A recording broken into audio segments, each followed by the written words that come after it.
देखिए बच्चों, non banking financial corporation NBFC बहुत छोटा टॉपिक है और अभी इसका एक छोटा रूप सीए इंटर ग्रुप 2 में शामिल किया गया है। पहले ये चैप्टर फाइनल में था, लेकिन अब इस चैप्टर को सीए इंटर सेकंड ग्रुप में भी शामिल कर लिया गया है, लेकिन बहुत छोटे से रूप में है और बिल्कुल बैंकिंग कंपनी की तरह ही है। इसलिए अभी फिलहाल करने को कुछ नहीं था, इसलिए ऑडियो लेक्चर आपके साथ रिकॉर्ड कर रहा हूं। देखिए, नॉन बैंकिंग फाइनेंशियल कंपनीज किसी भी कंट्री में फाइनेंशियल सर्विसेज कंपटीशन को एनहेंस करने के लिए और फाइनेंशियल सेक्टर में डिवर्सिफिकेशन करने के लिए एक बहुत क्रूशियल रोल प्ले करता है, क्योंकि ये काम बैंक्स को दिया गया है, बैंक्स करते हैं। लेकिन बैंक्स जब सारे स्टैंडर्ड्स पर खरे नहीं उतर पाते, और चूंकि हिंदुस्तान जैसा कंट्री जिसमें बहुत पॉपुलेशन है, तो वहां पर बैंकिंग ब्रांचेस वैसे बहुत हैं, लेकिन फिर भी इतनी नहीं है, और वहां बहुत सारे रेगुलेशंस लागू होते हैं। कुछ बैंकिंग रेगुलेशन एक्ट के थ्रू, कुछ आरबीआई के, कुछ गवर्नमेंट के। तो कई बार बैंकिंग कंपनीज वो सारी रिक्वायरमेंट सोसाइटी की पूरी नहीं कर पाती। तो ऐसी कंडीशन में एनबीएफसी का रोल बहुत अधिक हो जाता है, और ये एक तरीके से बैंकिंग सिस्टम को कॉम्प्लीमेंट करता है।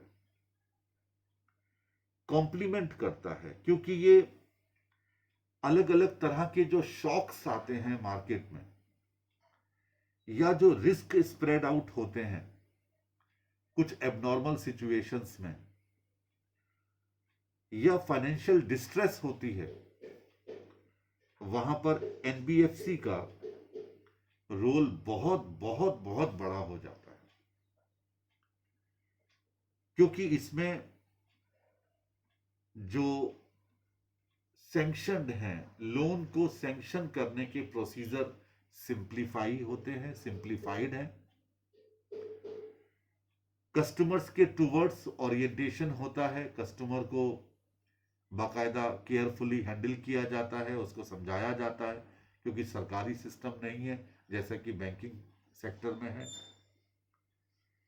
अट्रैक्टिव रेट ऑफ रिटर्न होते हैं, यानी जो हम अगर डिपॉजिट स्वीकार करते हैं, आमतौर पर एनबीएफसी में ये नहीं होता, तो वहां rate of return investment companies में अच्छे होते हैं। और टाइमलीनेस, यानी कि बहुत कम टाइम में ही लोगों की लोन की नीड्स को पूरा किया जाता है, विशेषकर हायर परचेज में या लीजिंग सेक्टर में, जहां लोगों को इक्विपमेंट्स या व्हीकल्स या बड़ी बड़ी प्लांट एंड मशीनरीज फाइनेंस करवानी होती हैं। वहां एनबीएफसी का रोल बहुत ज़्यादा अच्छा माना जाता है in comparison to banking sector. यानी ये कहा जाए कि NBFC is complementary to the banking system, तो गलत नहीं होगा। अब एनबीएफसी की परिभाषा क्या है? बहुत सिंपल सी भाषा में इसको समझिएगा कि एनबीएफसी एक कंपनी है जो कि या तो कंपनीज एक्ट 1956 या 2013 में रजिस्टर्ड होती है।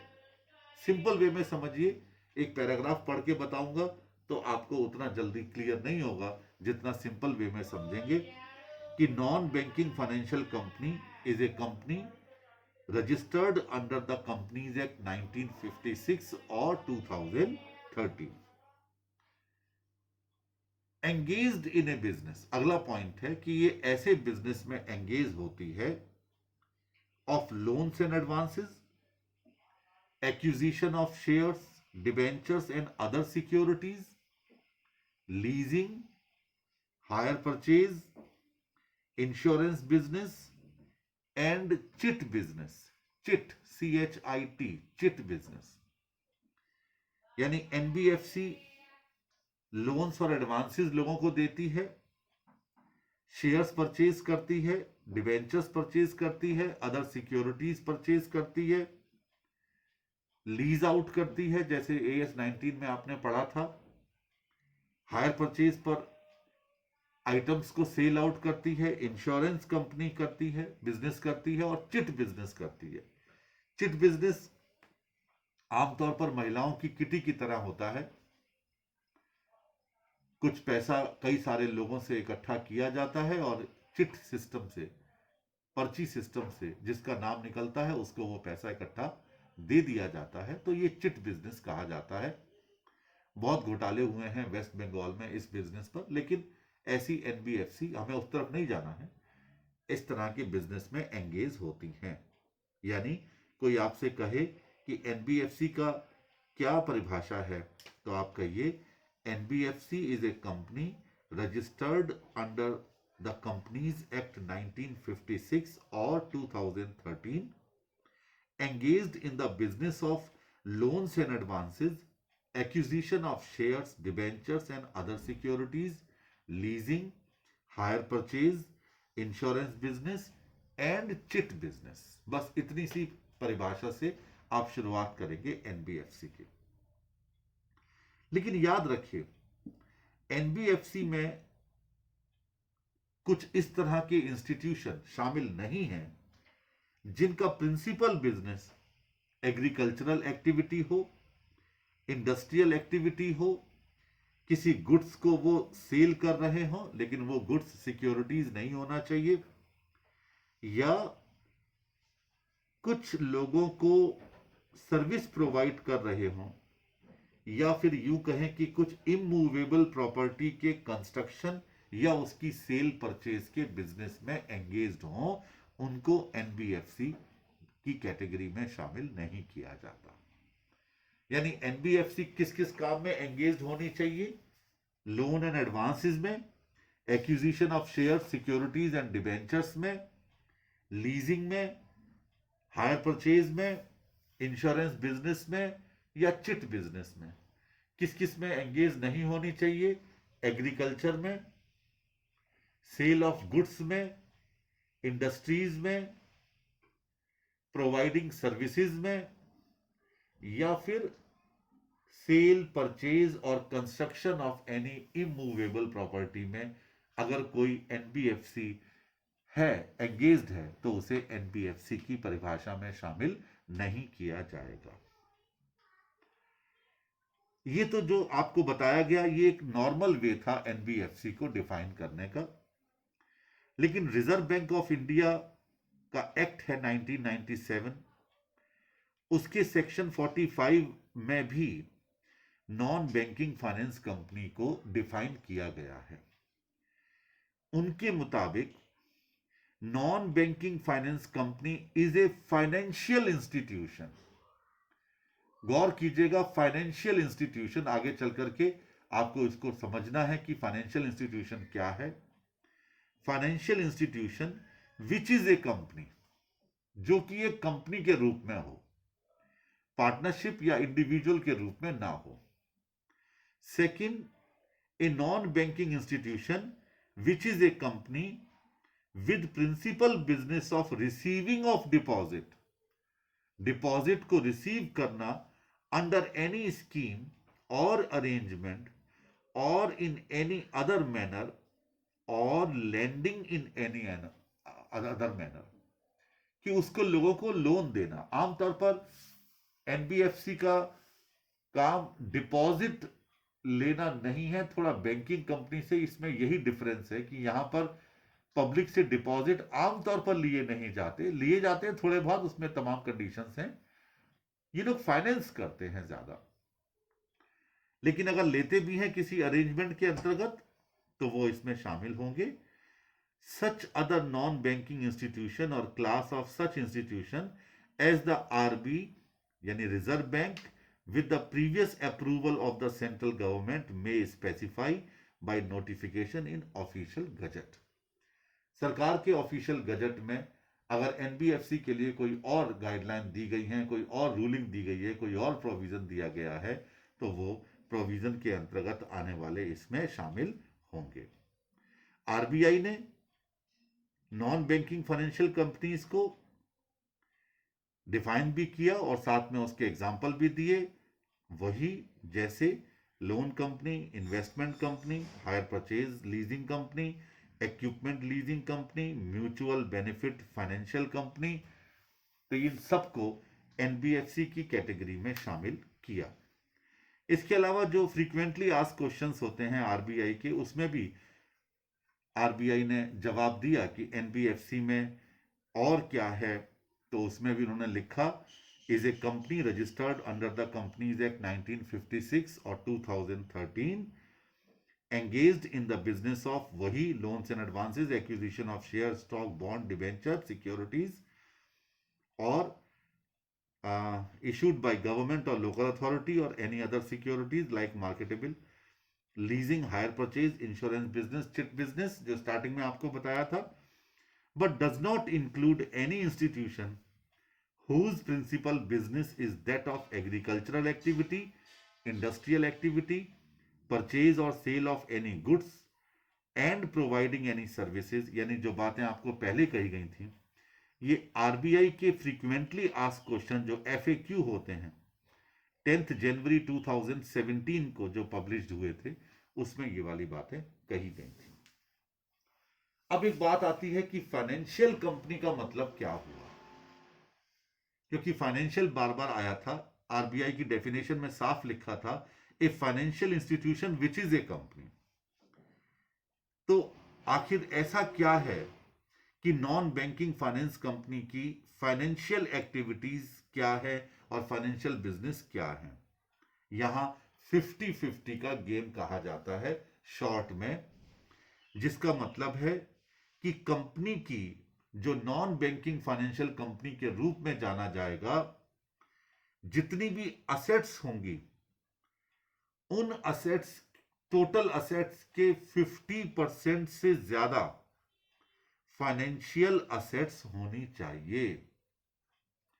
50% से ज्यादा फाइनेंशियल असेट्स होनी चाहिए, यानी लोन्स एंड एडवांसेस, कैश, मतलब जो फाइनेंस से संबंधित असेट्स होती हैं वो होनी चाहिए टोटल असेट्स के 50% से ज्यादा। तो ये तो पहला 50 हो गया। और दूसरा कि उसकी फाइनेंशियल असेट्स से जो इनकम हो वो ग्रॉस इनकम के 50% से ज्यादा होनी चाहिए। इसीलिए नॉन बैंकिंग फाइनेंस कंपनी को 50-50 कंपनी के रूप में कहा जाता है कि उसकी टोटल असेट्स का 50% से ज्यादा फाइनेंशियल असेट्स में होना चाहिए और टोटल ग्रॉस इनकम का 50% से ज्यादा उसका फाइनेंशियल असेट से ही प्राप्त होना चाहिए। अगर कोई कंपनी ये दोनों शर्तें पूरी कर लेती है, तभी उस एनबीएफसी को आरबीआई से रजिस्ट्रेशन का सर्टिफिकेट मिलेगा। अदरवाइज उसे एनबीएफसी के रूप में आरबीआई से नहीं मिलेगा सर्टिफिकेट, ये ध्यान रहे।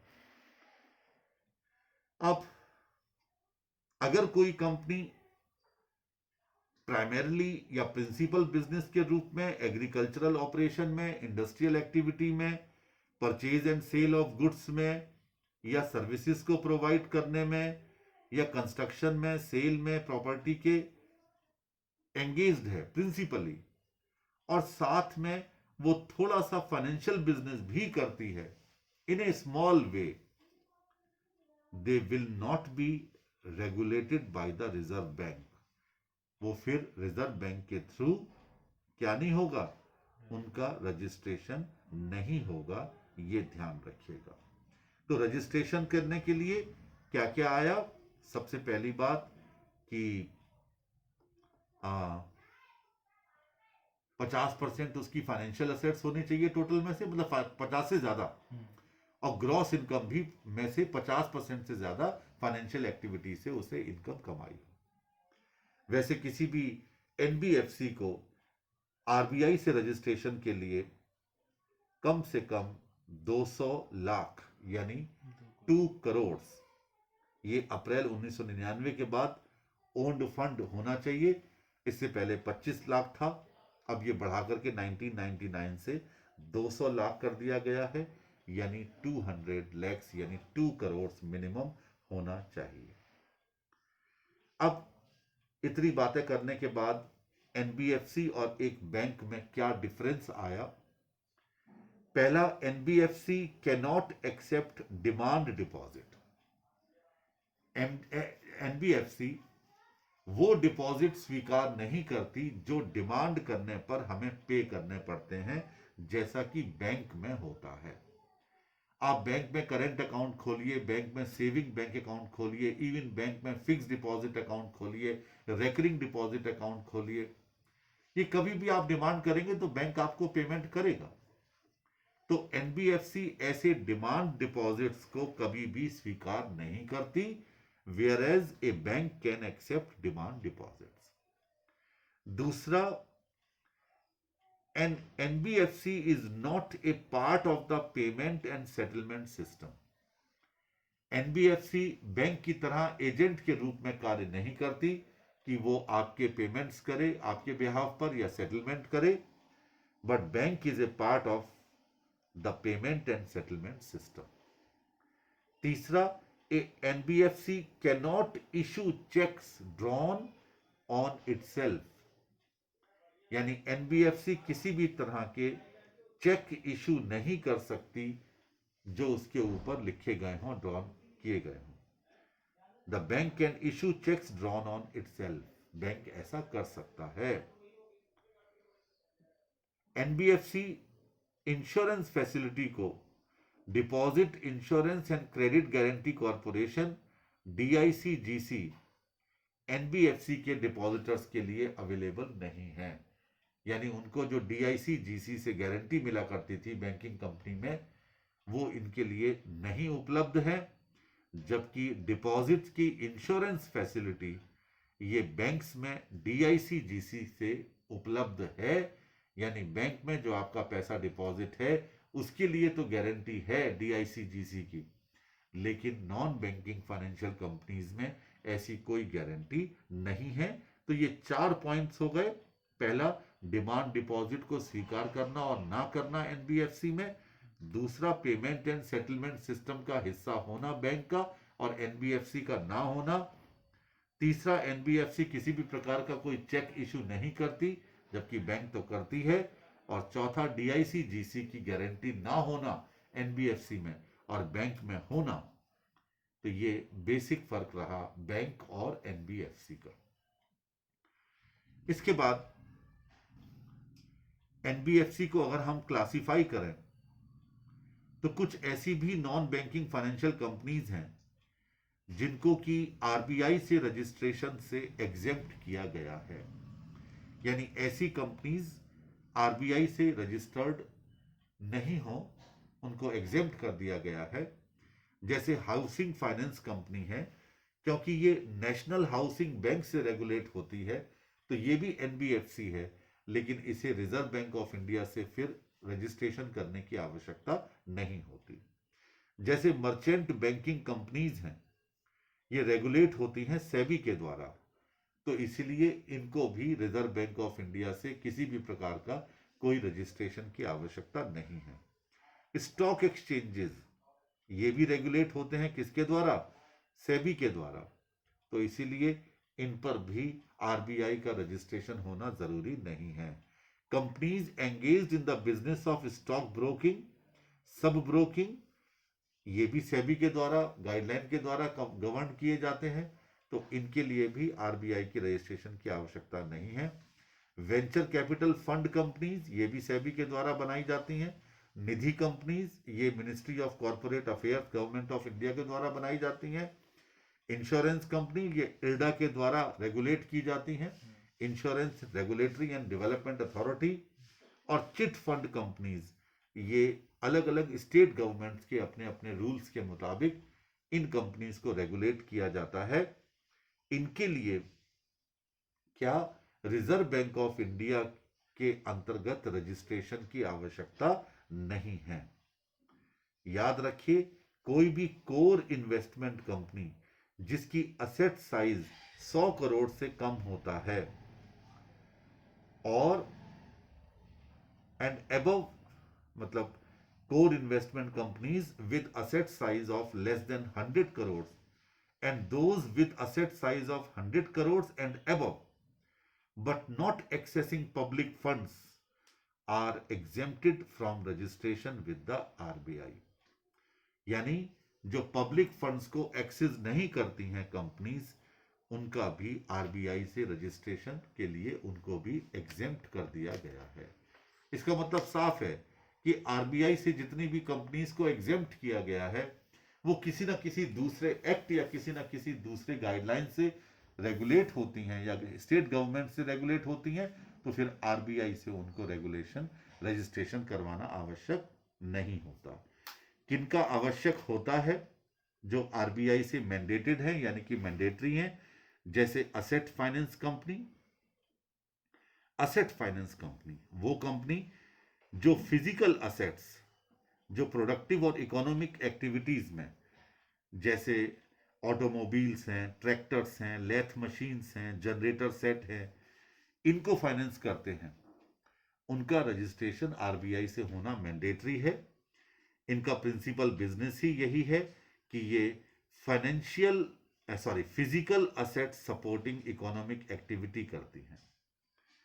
ठीक है, और इनके लिए कहा गया है कि इनकी टोटल असेट्स और टोटल इनकम का 60% इन्हीं प्रिंसिपल बिजनेस से होना चाहिए।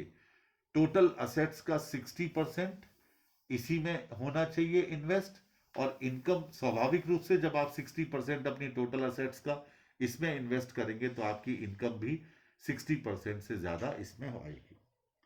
इन्वेस्टमेंट कंपनी वो सारी फाइनेंशियल कंपनीज जिनका मेन बिजनेस खाली सिक्योरिटीज को एक्वायर करना है, उनका भी आरबीआई से रजिस्ट्रेशन होना आवश्यक है। लोन कंपनी ऐसी फाइनेंशियल इंस्टीट्यूशन जो कि लोन्स और एडवांसेस प्रोवाइड करती हैं other than its own but does not include any asset finance company, यानी असेट फाइनेंस कंपनी के अलावा। असेट फाइनेंस कंपनी में तो असेट्स के लिए फाइनेंस किया जाता है, लेकिन ये कंपनी वो होती हैं जो लोन्स और एडवांसेस देती हैं पब्लिक को, किसी असेट्स के लिए नहीं। तो वो भी जरूरी है कि आरबीआई से उनका रजिस्ट्रेशन हो। इंफ्रास्ट्रक्चर फाइनेंस कंपनी ये भी नॉन डिपॉजिट टेकिंग एनबीएफसी है, और इसका भी जो मेन बिजनेस है वो इंफ्रास्ट्रक्चर के लिए फाइनेंस उपलब्ध करवाना है, और minimum 75% of the total asset should be diploid in infrastructure loan, जैसा कि आपको बताया गया था। और इनका जो ओन्ड फंड है वो 300 करोड़ या उससे अधिक होना चाहिए, और मिनिमम क्रेडिट रेटिंग ए होनी चाहिए क्रिजिल से, फिच से, केयर से, इकरा से या ब्रिक वर्क रेटिंग्स, जो तमाम हमारी संस्थाएं हैं जो इंफ्रास्ट्रक्चर की कंपनीज को रेटिंग प्रोवाइड करती हैं, तो वहां पर इसको ए ग्रेड होना चाहिए। इसके अलावा systematically important core investment companies, उनका रजिस्ट्रेशन भी होना चाहिए। इनका 90% टोटल एसेट्स का equity share, preference shares, debt और लोन में या ग्रुप कंपनीज में इन्वेस्ट होना चाहिए। ठीक है, infrastructure debt fund, non banking financial companies, ये सब थ्योरेटिकल पार्ट है कि इनका रिजर्व बैंक से रजिस्ट्रेशन होना जरूरी है या फिर नहीं है। एक बात मैंने आपको पहले बताई थी, आपकी स्टडी में पेज नंबर 11 पर है, क्योंकि वही मेरे सामने खुली हुई है। किसी भी एनबीएफसी का रजिस्ट्रेशन आरबीआई में कब होगा? जब वो दो कंडीशंस को कंप्लाई करेंगे। पहला, it should be A company registered under section 3 of companies act 1956 या 2013। दूसरा, it should have a minimum net owned fund of 200 lakhs, net owned fund 200 lakhs। अब आप कहेंगे कि ये नेट ओन्ड फंड क्या है? इसके लिए सबसे पहले आपको समझना है ओन्ड फंड क्या है। किसी भी एनबीएफसी का ओन्ड फंड, क्योंकि कई बार एग्जाम में क्वेश्चन इसी का ही आ जाता है कि इस कंपनी का नेट ओन्ड फंड निकालिए, बस इतना सा 5 नंबर का क्वेश्चन आ गया। तो आपको पहले ओन्ड फंड निकालना है और उसके बाद उसे नेट करना है। और जो आपकी 200 लाख वाली जो बात है कि 200 लाख होना चाहिए किसी भी एनबीएफसी का owned fund, net owned fund RBI से रजिस्ट्रेशन के लिए, तो वहां पर भी आपको नेट ओन्ड फंड निकालना पड़ेगा। तो सबसे पहले ओन्ड फंड क्या है? किसी भी एनबीएफसी की paid up equity capital plus preference shares which are compulsorily convertible into equity. वो प्रेफरेंस शेयर्स जो कि 100% यानी कंपल्सरली इक्विटी शेयर्स में कन्वर्ट किए जाएंगे, plus free reserves, plus balance in share premium account, plus capital reserve. लेकिन कौन सा कैपिटल रिजर्व? जो कि असेट्स को सेल करने पर आपको प्राप्त हुआ हो। अगर किसी असेट को रीवैल्यूएशन करने पर आपको प्रॉफिट हुआ है और उसे आपने कैपिटल रिजर्व में शामिल कर लिया है, तो वो आपके ओन्ड फंड में शामिल नहीं होगा, याद रखिएगा। और इन सबके टोटल में से आप लेस करेंगे एक्यूमुलेटेड बैलेंसेस ऑफ लॉस, यानी पी&एल अकाउंट का debit balance, deferred revenue expenditure and other intangible assets. यानी ओन्ड फंड क्या हो गया? फिर मैं दोबारा बोल रहा हूं, सबसे पहले paid up equity capital, paid up. दूसरा preference shares which are compulsorily convertible into equity. तीसरा फ्री रिजर्व्स। चौथा balance in share premium account या सिक्योरिटीज प्रीमियम अकाउंट। पांचवा capital reserve which actually represents the surplus arising out of sale proceeds of assets, but इसमें exclude करेंगे assets के revaluation पर बनने वाला रिजर्व, और इसमें से लेस करेंगे पी&एल अकाउंट का डेबिट बैलेंस यानी एक्यूमुलेटेड लॉस का debit balance, deferred revenue expenditure, जैसे आप प्रिलिमिनरी एक्सपेंसेस, अंडरराइटिंग कमीशन दिखाया करते थे, discount on issue of shares और डिवेंचर दिखाया करते थे, और अदर इनटेंजिबल असेट्स, इन सबको इसमें से लेस कर दिया जाएगा। लगभग ये नेटवर्थ जैसा ही है, बट थोड़ा सा फर्क आ गया। इसमें खाली प्रेफरेंस शेयर्स वो लिए जा रहे हैं जो कन्वर्टेबल होने वाले हैं इक्विटी में, कैपिटल रिजर्व ली जा रही है जो सेल को, असेट को सेल करने पर आपको प्राप्त हुआ हो। अब नेट ओन्ड फंड क्या है? तो ओन्ड फंड जो आपने अभी निकाला उसमें से आप लेस कर देंगे investment in shares of subsidiaries. जो आपने अपनी सब्सिडी में, सब्सिडरीज कंपनी में आपने उसके जो शेयर खरीद रखे हैं, उसमें जितना इन्वेस्टमेंट कर रखा है उसे ओन्ड फंड में से घटा दीजिए। दूसरा कि आपने इन्वेस्टमेंट कर रखा है अपनी सेम ग्रुप कंपनीज में या अदर एनबीएफसी में, वो लेस हो जाएगा। इसके अलावा book value of debenture, bonds outstanding, loans and advances including hire purchase and lease finance made to and deposit with subsidiaries and companies in the same group to the extent such sum exceeds 10% of owned fund. याद रखिएगा, आप इसमें उन debentures की, bond की या loans and advances की या हायर परचेज और लीज फाइनेंसिंग की जो कि आपने अपनी सब्सिडरीज कंपनी में जो सेम ग्रुप में आती हैं उसमें यदि कर रखा है तो उसे लेस कर देंगे। लेकिन ये जो सम होगा वो 10% ऑफ ओन्ड फंड से एक्सीड होना चाहिए। यानी जो आपने अभी ओन्ड फंड निकाला था उसके 10% से एक्सीड होना चाहिए, और जो निकल के आएगा उसे कहेंगे नेट ओन्ड फंड। ये अगर 200 लाख या इससे ऊपर है तभी एनबीएफसी का रजिस्ट्रेशन आरबीआई में होगा। एक और बात समझ लीजिए, आरबीआई के सेक्शन 45 के मुताबिक every NBFC is required to create a reserve fund.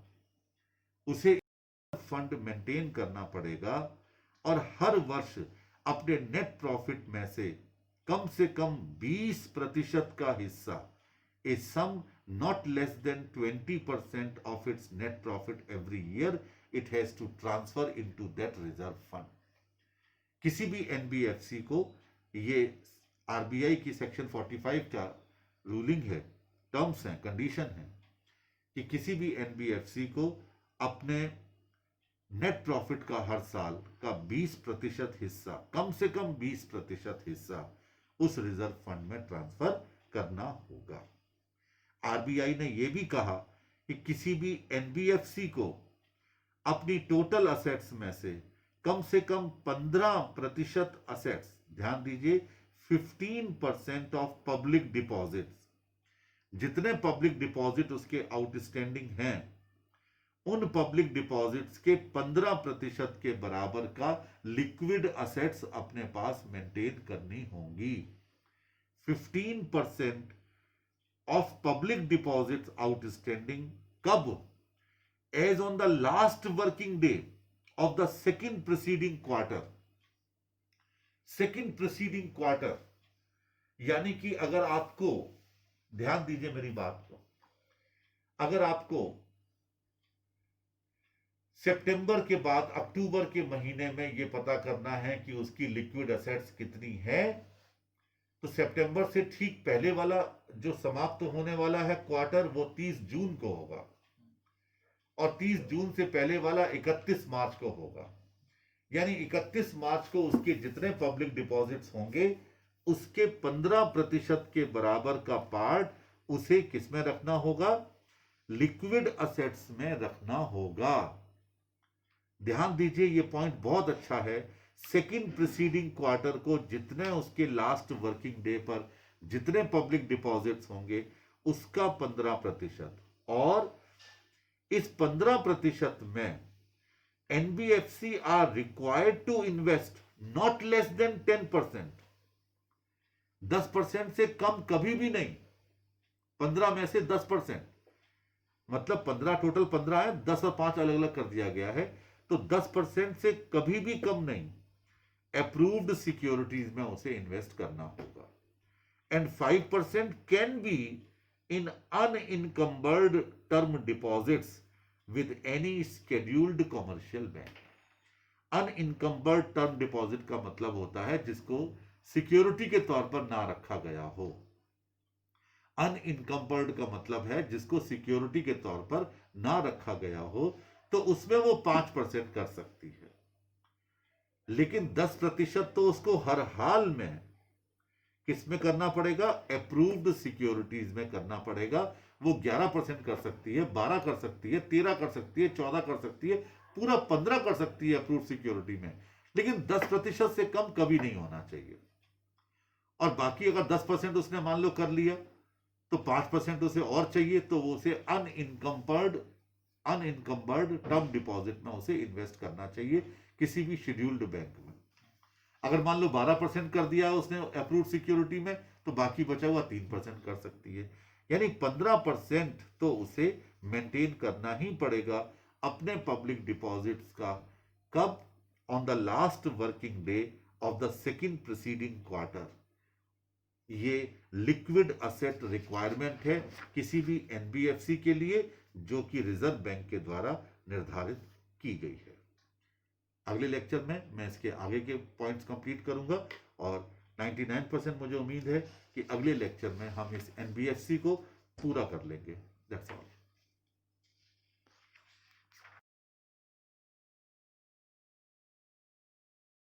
सब सुन लूंगा।